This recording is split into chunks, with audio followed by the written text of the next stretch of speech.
本来呢想炸藕盒吃的，没想到忘记买肉了，所以索性就做个香酥藕片吧。我们削去莲藕的外皮，清洗干净之后呢，将莲藕切成片。注意这个片不要太薄，也不要太厚，因为太薄的话炸了容易糊，太厚的话呢又炸不透。锅内的水烧开之后放入莲藕片煮制，记得先往水当中加1小勺的盐，煮上5分钟就可以捞出煮好的藕片。接着将藕片装入大碗当中。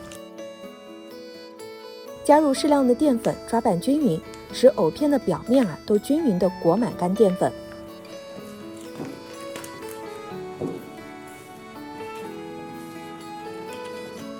锅内倒油，等到油温加热至筷子放进去起密集的泡泡，就放入藕片炸制，炸到藕片表壳变脆，颜色呢由白变成了浅黄，就出锅沥油，再复炸一遍，炸到金黄酥脆就可以了。这一步呢就省略啦。锅内留底油，下青红椒末、蒜末炒香，